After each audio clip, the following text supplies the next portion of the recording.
nightmares in my head. I fear that the thoughts build up until I can't hear, that my mind fills up into a creature, and it haunts me somewhere much deeper. Anxiety filling up every space, no privacy. Hey guys, what's up? If you're new to the channel, I welcome you. And if you're returning, welcome back. That's usually how I start, and that's how I'm going to start today. It's Chris here with Ink Beardsman channel. And today, now I've vlogged all over the country. I've gone to sites everywhere, true crime sites, cemeteries. But the story I'm going to share with you today is one of the hardest ones I've had to do.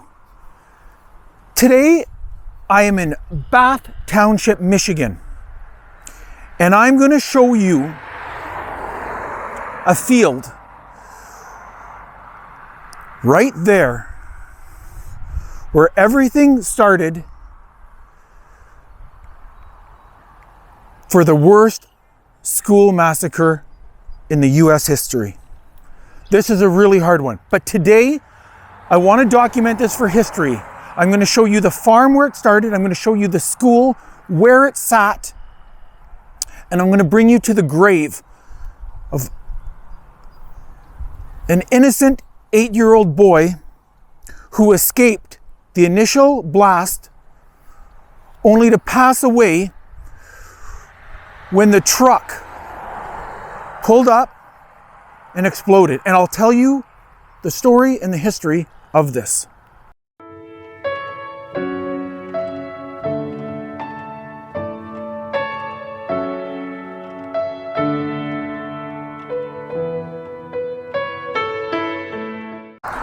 Alrighty, so this brings us to our first site. This is the farm of Andrew Kehoe. Now you're going to ask me, who is Andrew Kehoe?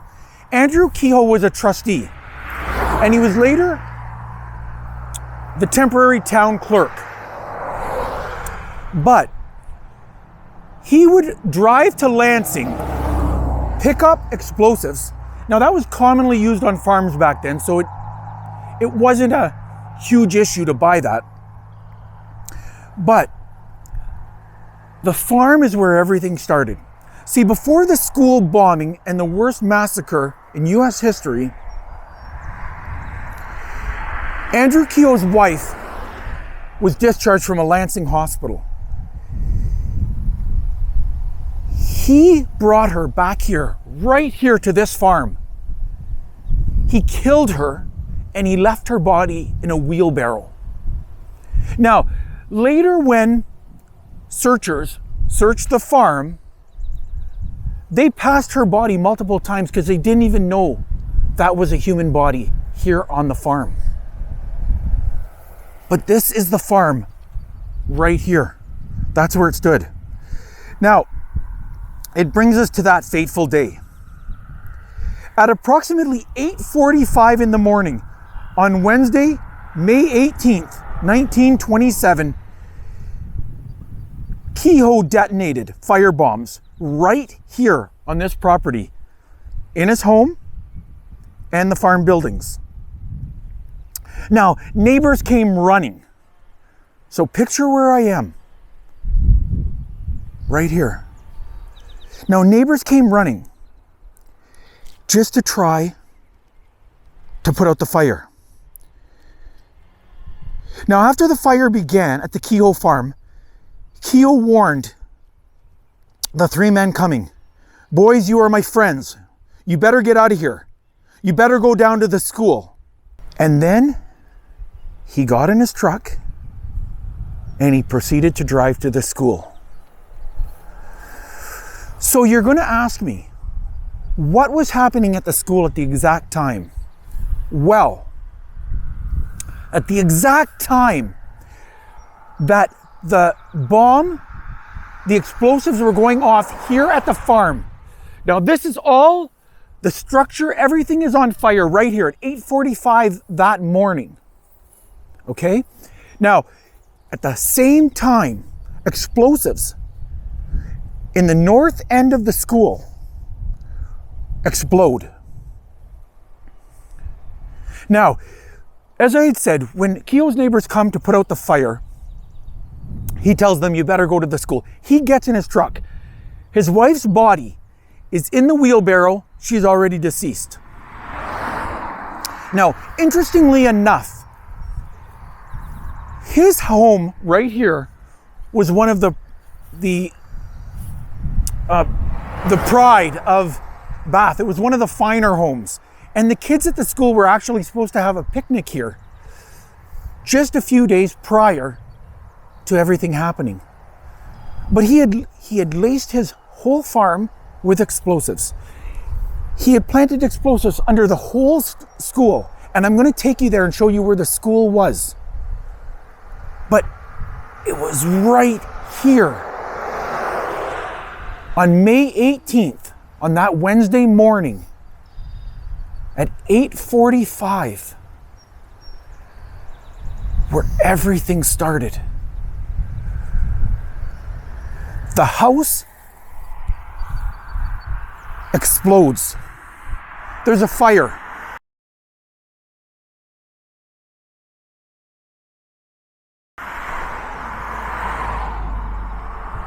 Neighbors are running to help. He gets in his truck right from this property and he starts driving to the school. Let's go over to the school. Let me show you where it stood. And let me tell you more about this horrendous, tragic, that absolutely just tears me apart to even think about. So let's go over there and I'll tell you more about what happened. We are heading to the school where the schoolhouse stood.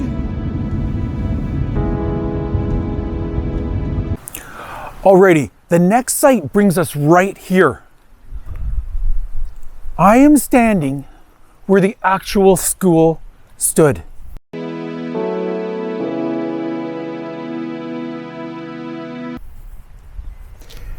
As I had mentioned earlier, out of all the vlogs I've done across this country and other countries, this one is by far one of the hardest ones to talk about. So many young children perished innocently because of the evil that exists and the horrific actions of one man, Andrew Kehoe. Now, we started at the farm and I told you a little bit about what happened there, but it brings us here, right here. I'm standing at the front of where the school was. Now, as you can see, it's a park now. Alrighty, so this right here is the site. Now, let me tell you about a little bit about what happened on that day. Now, it brings us to 8:45 in the morning on May 18th, 1927. Now, Kehoe first detonates the bombs on his farm, as I mentioned earlier. The farm is on fire. Now, at the exact same time, the explosives in the school set to go.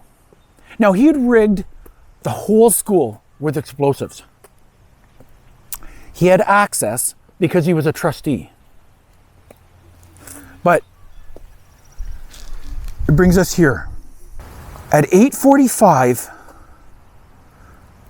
on May 18th, 1927, see, classes started in this school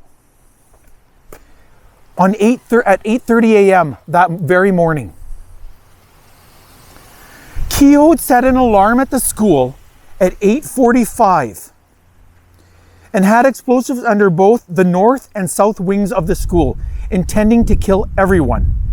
A massive explosion rips through the three-storey north wing of the school, bringing down the roof. The blast can be heard for miles around. Bath locals and nearby farmers rush to the scene of devastation, many assuming there must have been a gas leak. They start digging through the rubble. Contemporary accounts depict an appalling sight. Now, the north zone looked like an absolute war zone. Those are the explosives that went off. Now, I'll tell you about the explosives that didn't. But when everybody started arriving on site, all the parents started arriving looking for their children, as any parent would, 38 people, mainly children, perished in the initial explosion. It was chaos. Teachers said it was like an earthquake, and like I mentioned, parents were all running down here from all the surrounding area looking for their children. Now, by this point, the roof in the north part of the school had already collapsed. Now, all in all the dynamite and explosives under the south part of the school were found later, and they hadn't gone off. But the north part of the school was just a disaster. Horrific. And like I'd mentioned, 38 people were killed in the initial explosion. It's heartbreaking. So the initial explosions in the north wing, it rips everything apart, 38 people die. Now, I took the drive over here, and we're only about 2 minutes from Kehoe's house. Now, some people had escaped. Kehoe pulls up the truck, okay? As people are escaping, Kehoe pulls up the truck, and him and the superintendent get into a fight, and they're both grappling over a gun. Kehoe then detonates explosives in his truck.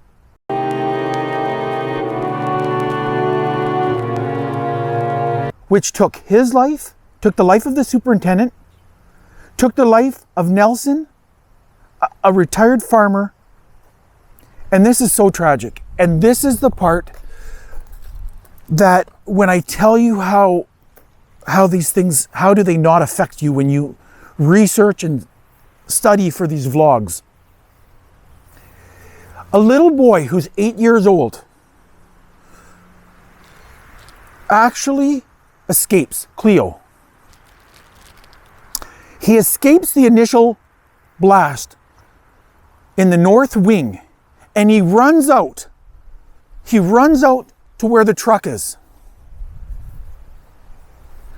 only for his life to be taken in the second explosion from the truck. It's so tragic. Cleo Clayton, an 8-year-old boy, survived the original blast, wandered out of the school building, only to have his life taken by the explosion of Kehoe's truck. I'm gonna go over and I'm gonna pay our respects at his grave, but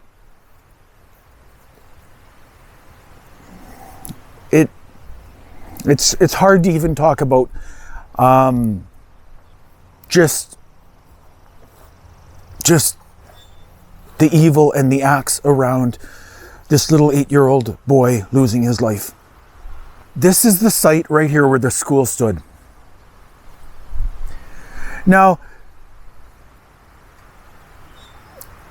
Kehoe, the superintendent, they all passed away. They all perished in the second explosion. Now, people from across the world expressed sympathy. Kehoe's body was cremated and buried in an unmarked grave. The evil that this man did was truly horrific and unbelievable. Now, this ended up being, as I said earlier, the absolute worst school massacre in U.S. history. 45 people perished because of the evil of this one man. Now, very fortunately, a lot of the explosives, if you could say there's anything that's fortunate about this, didn't explode that were put under the south wing.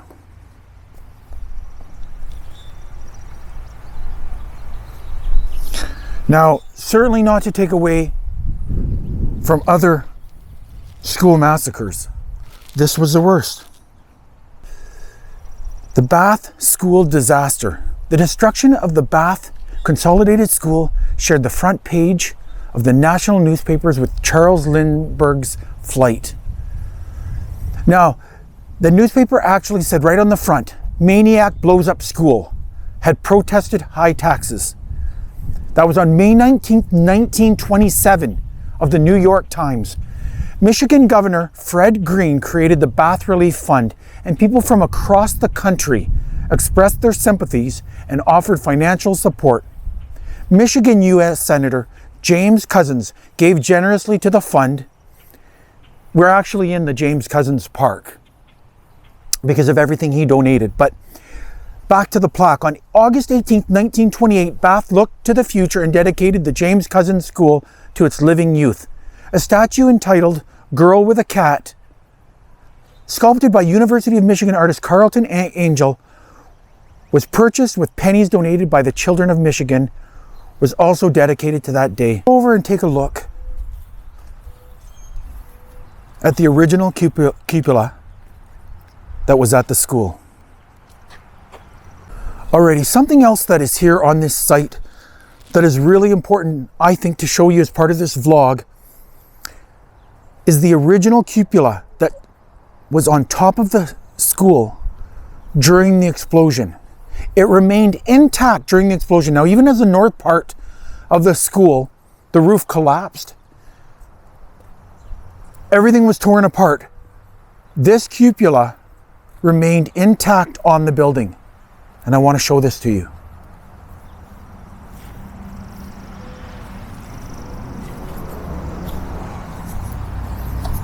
It says right here, "This memorial is dedicated to those that lost their lives as a result of the Bath school disaster on May 18th, 1927. Our town of Bath will always remember you." May 18th, 2002. That's the original cupola. Bath School cupola.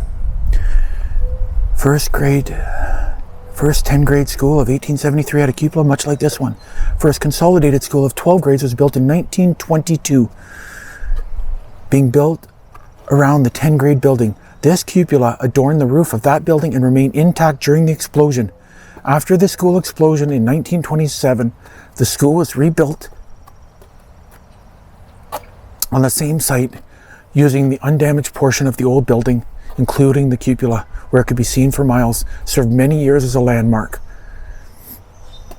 And now in 1975, that James Couzens School was torn down and replaced by a new high school east of town. But that's the original cupola.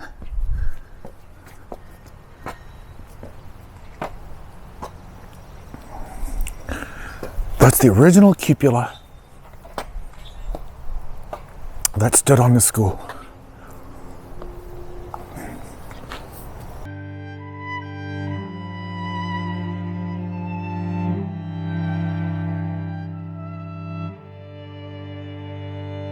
And I remember was all the little kids that were killed.